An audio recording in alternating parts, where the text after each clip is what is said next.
Well, hey guys and gals, we're back.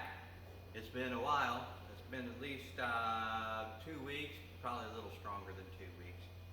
If you remember, we had a carcass of a bronco come in, and you saw the carnage that Mother Nature did to it.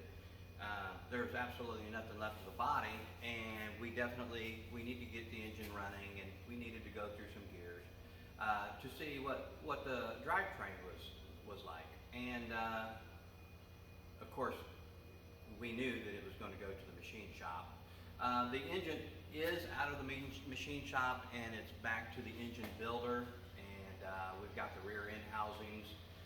One of them are back. The other one is still waiting on bearings and seals.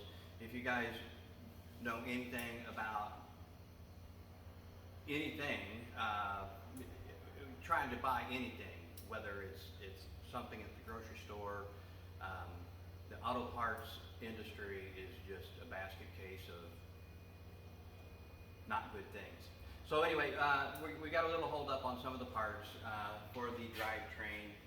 We finally have everything for the engine. We were having a little bit of trouble for the roller system. You know, we're going to go with the roller cam, roller rockers, and that thing. We had a little issue with that, but all the parts came in for the engine. The machine work has been done. We went 40 over, and like I said, we're doing the roller drive system, the valve train system. Went through the heads, did a couple trick things to those, but that's going strong. That's going the way it needs to be going. We've got the transmission and transfer case back, and I would say within 2 weeks we should have a rolling chassis. By that time, that being said, we want to have the body back on this rotisserie. Then we'll drop the chassis away from the body, and we'll be doing the body work separate from the chassis.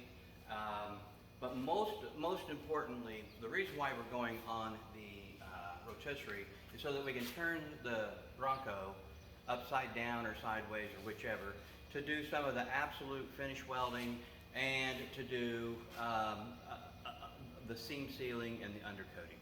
So once that's done and we get everything undercoated, then the body goes back onto the frame for the last time, and we will do the final body work, and then we'll be breaking that back down, taking the fenders off, the hood, the doors, the tailgate, the roof, and we will start prepping for paint. So we're going to take a look at what we've got here. Remember, there was nothing here. You know, the original body is gone, and so most all of these parts came from Wild Horses, some Dennis Carpenter. I do not think we got anything from LNC on this one, but I waited a long time because I didn't want parts just to come in. I wanted the whole kit to come in at one time, and it's really been a good build. I have not had to wait on anything when it comes to the body pieces. So I'm going to let you go around this real quick, and we'll finish up, and we'll talk about what's coming up in the future.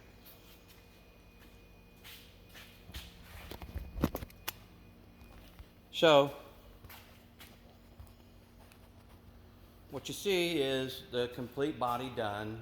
Doors swinging, got the latches in the door. That's the way it's going to be permanently. We've got good gaps. We're going to have minimal body filler work. We got good gaps in the tailgate to the quarter panels. I've actually got a piece of cardboard in here to simulate the seal that goes between the bedside and the roof area here. And that's just a simulation, of course. We'll have all new seals for it and gaskets and everything.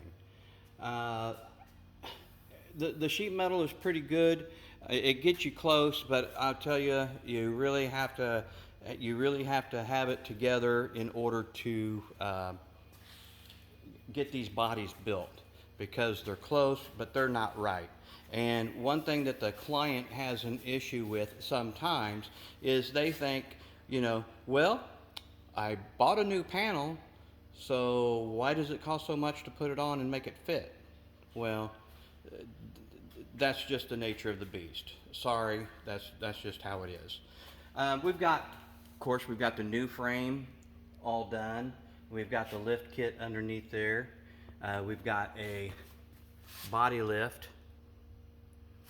Remember the 3-inch body lift, as well as a 3.5-inch suspension lift.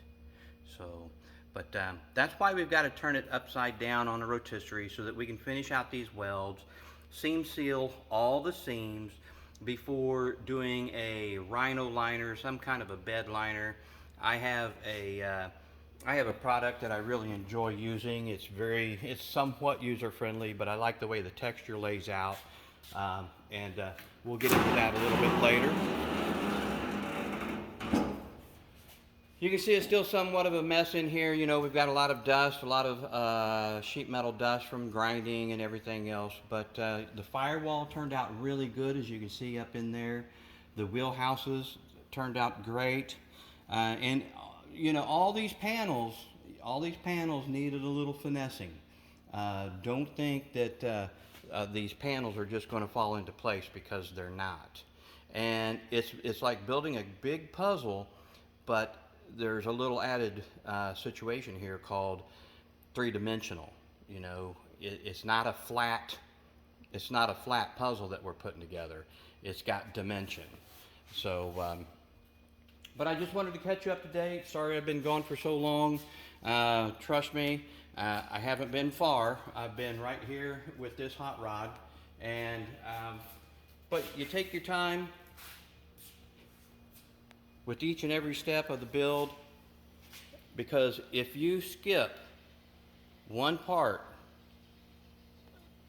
of the process, if you go to the next too soon, to the next part, it'll catch you, and it'll slow you down, and chances are you're going to go backwards. So cross your T's, dot your I's, proofread, do absolutely everything you have to do to make sure that you're ready to go to that next step. So what's coming up? Well, we're going to switch over here, because we do have a few parts that we're going to wait for. And we're going to go over here to the 67 Chevy. The 67 Mustang. Yeah, maybe I do need to be out of the shop for a little bit. Yeah, we're going to come over here to the 67 Mustang, and we're going to do rockers. We're going to make this car stable enough to where we can clamp it down and make sure it stays square when we cut the front end off of it. So hang in there. You're going to see this happen. And we've got the Hemi Cuda.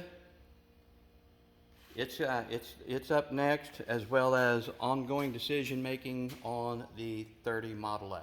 So make a comment. Hassler Restoration and Consulting. Love to hear from you. It's good to be back, and I'm glad that this part is over with. But it's always an enjoyable experience. I think this is what I enjoy doing. So I'll catch you later.